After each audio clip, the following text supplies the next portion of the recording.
Donc, c'est l'approche partenariale du ministère de la Santé et mode de vie sain.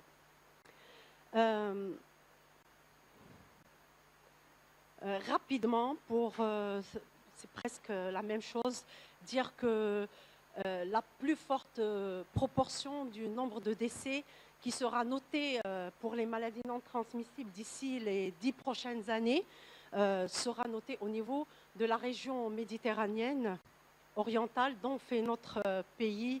Malheureusement, c'est une augmentation qui va être de 25%. Quand on parle de maladies non transmissibles, on parle de 4 maladies. Cardiovasculaires, diabète, cancer et maladies, les affections chroniques, respiratoires chroniques. Mais on parle aussi des 4 facteurs de risque: tabagisme, alimentation malsaine, sédentarité et utilisation abusive d'alcool. Comme je l'ai dit, malheureusement, notre pays est parmi les pays où le pourcentage de décès imputables aux maladies non transmissibles est plus élevé. Il est de 75%. Et le diabète est responsable de 12%, les cancers 11%, les maladies cardiovasculaires 34%.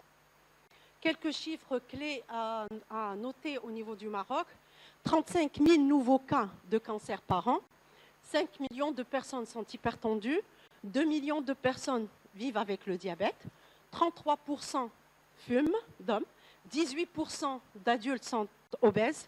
Nous consommons presque 12 grammes de sel par jour, alors que la quantité préconisée par l'OMS est de 5 grammes. Et nous consommons plus de 90 grammes de sucre, alors que la quantité préconisée par l'OMS est de 40 à 50 grammes par jour. Devant cette situation, le ministère de la Santé, en collaboration avec ses partenaires, est en train d'élaborer une stratégie multisectorielle de prévention et de contrôle des maladies non transmissibles. Comme je l'ai dit, qui s'inscrit parfaitement dans les cibles volontaires du plan d'action de l'OMS 2013-2020.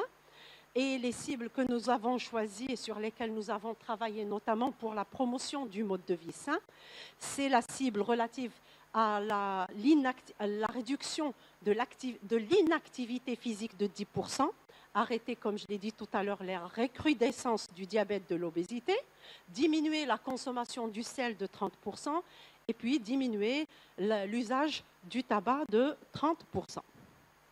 Ce plan de promotion de mode de vie sain ou de lutte contre les facteurs de risque s'inscrit aussi dans la conférence internationale de nutrition, qui est la deuxième dans l'histoire, et notamment pour répondre à la recommandation 14, encourager les États à réduire progressivement les matières grasses, le sel et le sucre dans leur alimentation. Et bien sûr, comme d'habitude, c'est pour répondre aussi à l'objectif, à l'un des objectifs des ODD post-2015.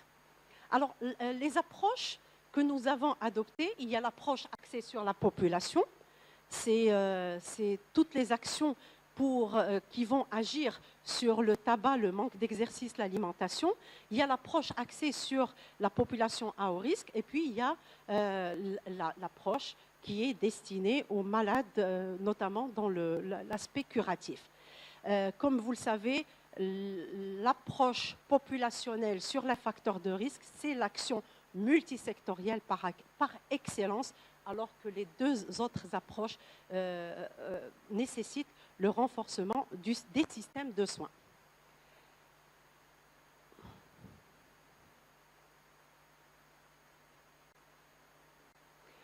Alors, pour l'élaboration du plan de promotion du mode de vie sain et la lutte contre les facteurs de risque, là, vous avez une photo du comité qui représente tous les départements dont je vous ai parlé tout à l'heure, avec tous les départements ministériels, les ONG et l'industrie agroalimentaire.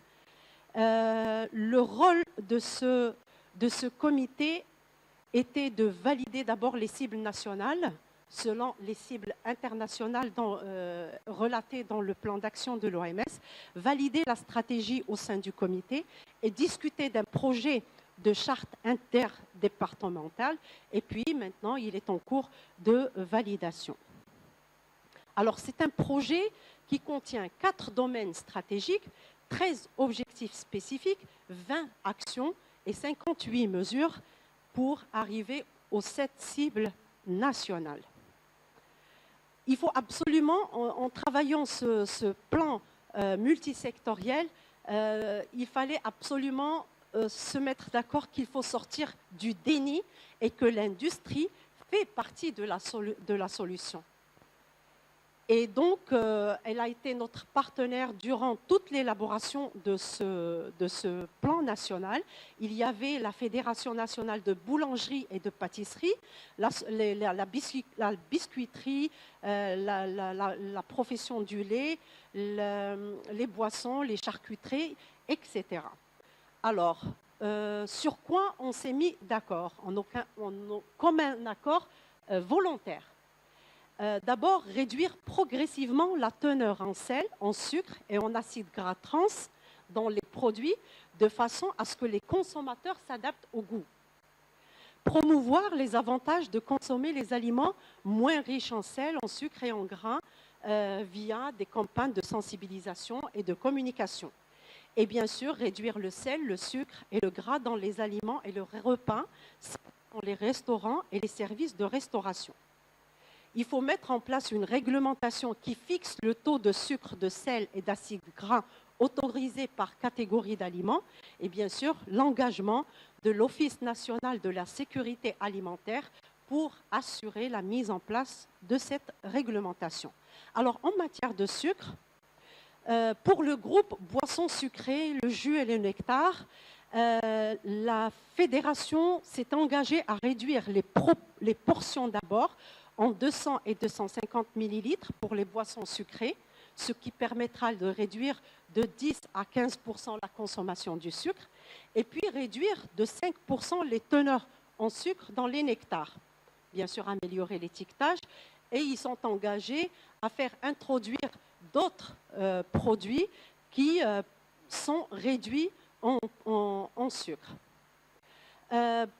Le groupe des pains viennoiseries, ils se sont engagés aussi à réduire progressivement 30% les teneurs en sucre dans le pain d'ici 2018, dans la viennoiserie, dans la pâtisserie, réduire aussi 10% des teneurs de sucre dans les céréales et les poudres chocolatées, et bien sûr réduire les portions des produits à emballage individuel.